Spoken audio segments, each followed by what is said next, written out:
Welcome. Today we are going to be taking a standard equation or standard form of a quadratic equation, and we're going to rewrite it so that it's in the form of the vertex form, I should say, for a parabola.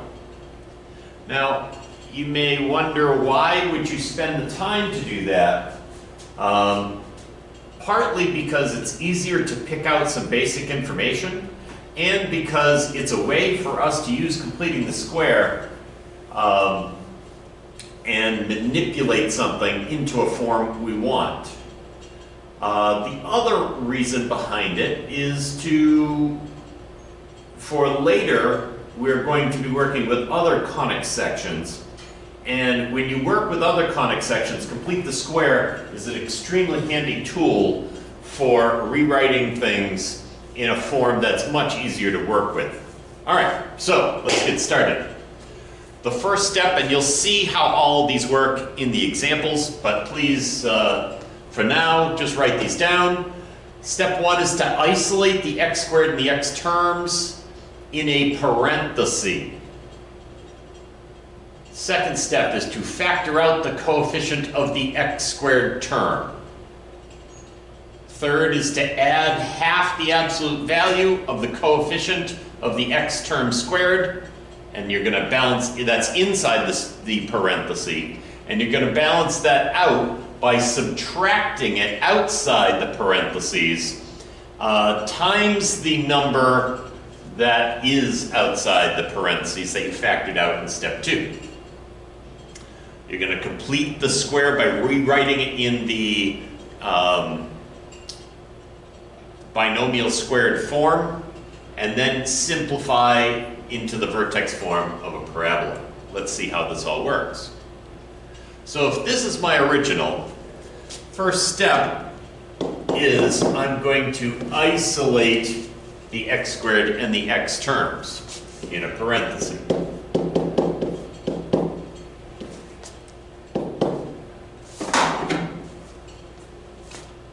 Second step, I am supposed to factor out the coefficient of the x squared term. And if it's 1, not negative 1, but 1, that's what we want, and so there's no reason to factor it out.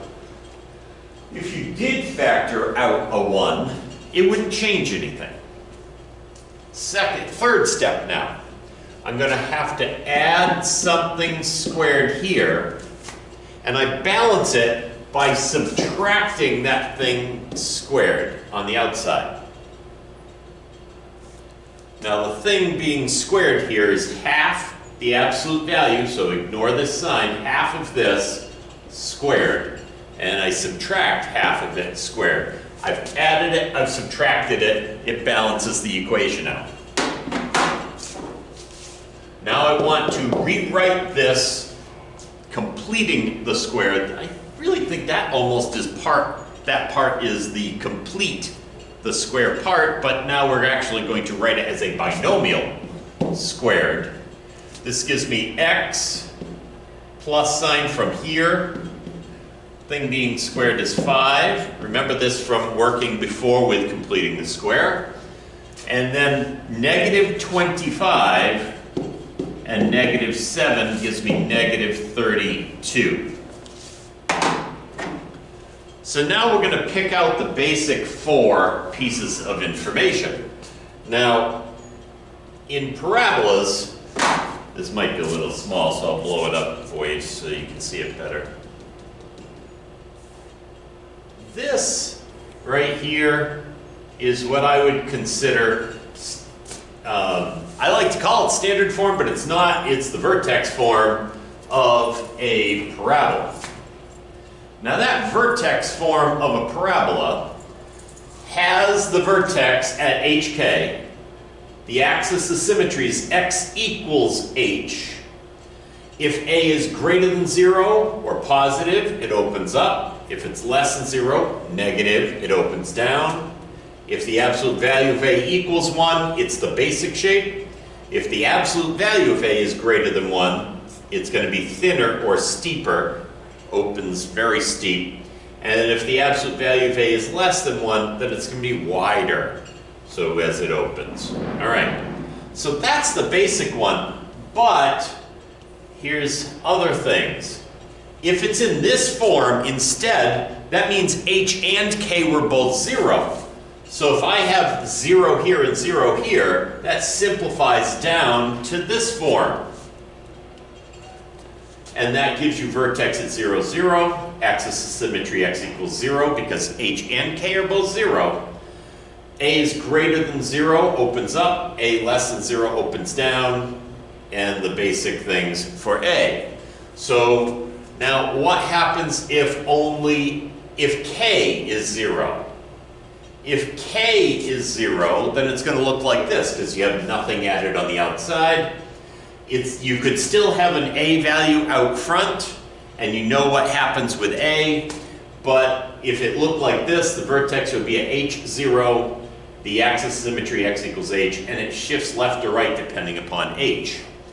If H equals 0, it could look like this. Now you could still have an A out front before the x squared, but you don't have a parenthesis being squared here because H is 0.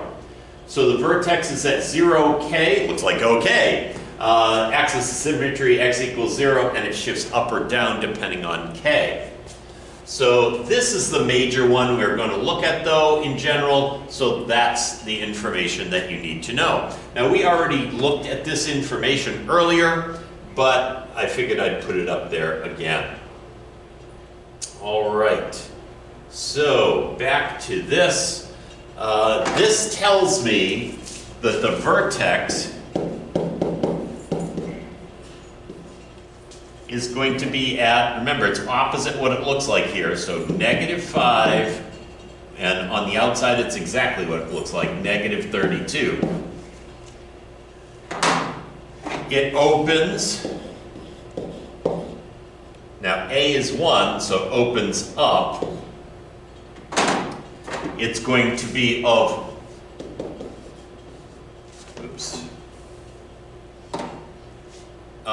it's going to be basic because A is 1. And the axis of symmetry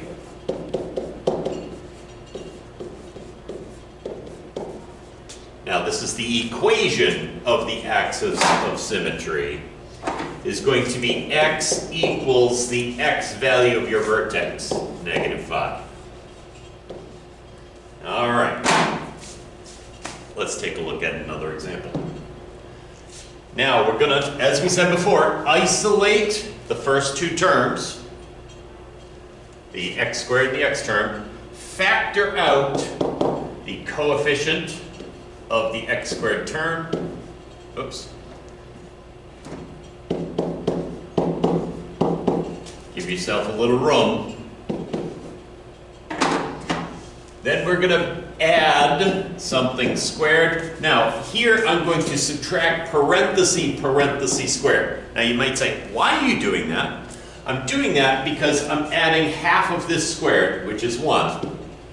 But when I add 1 squared here, I'm not just adding 1, I'm adding 7 times that. Because this wasn't here before. And that needs to multiply times anything that's put inside so that I can realize 7 times 1 squared has to be done on the outside, subtracted. Okay, so now y equals 7 parentheses squared, and I'm going to fill that with x, sign of the middle term minus 1, -2. Now, 1 squared is 1 times 7 is 7, so minus 7, so that's minus 9. All right, my final answer here would be y equals 7, x minus 1 squared minus 9. I already did that. Okay, so then opens. This is positive, up. Wider, basic, thinner. In this case, this is greater than 1, so thinner. The vertex, I probably should have done that first, but the vertex in this case is 1, -9. And the axis of symmetry, x equals 1. So there's opens up, thinner, vertex, and axis of symmetry.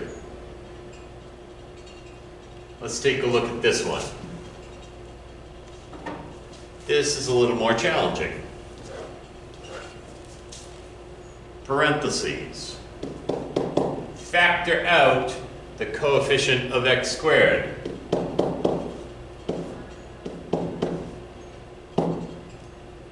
Now, I'm dividing by a -1/3, so that becomes a positive.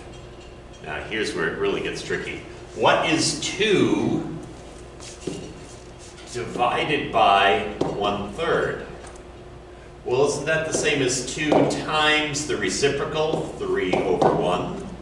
So that makes that 6x.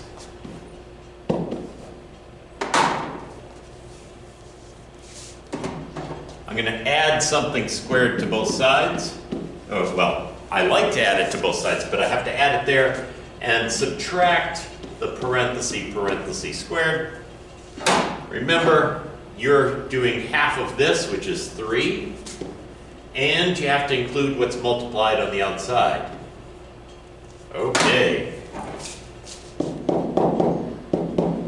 A is -1/3. X plus 3 squared.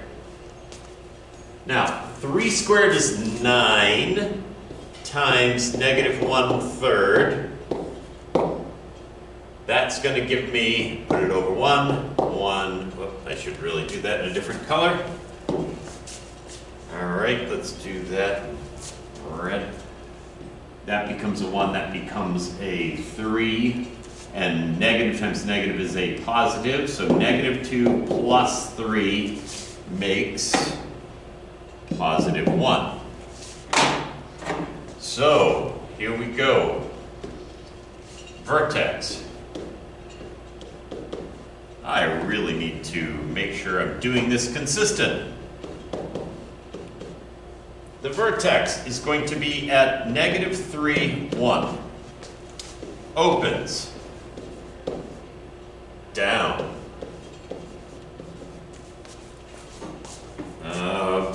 This is going to be wider, and the axis is x equals -3. The equation of the axis of symmetry, x equals -3. Okay. Let's take a look at this one. I'm going to separate, then factor out.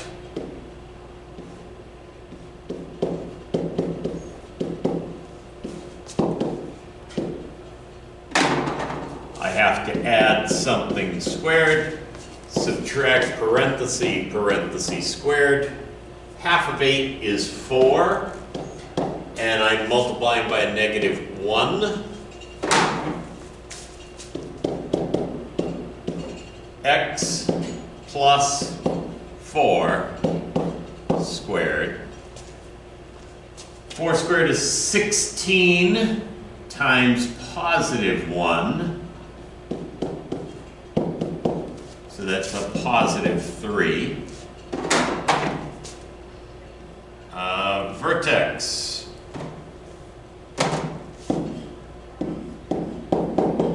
Trying to be a little more consistent.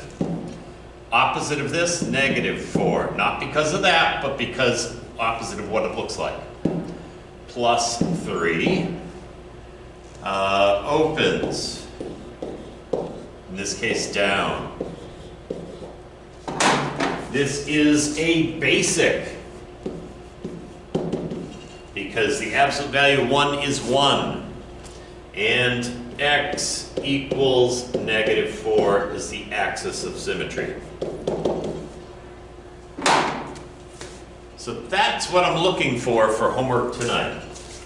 The basic 4, and that's what I'm asking you to do. All right, have a great day.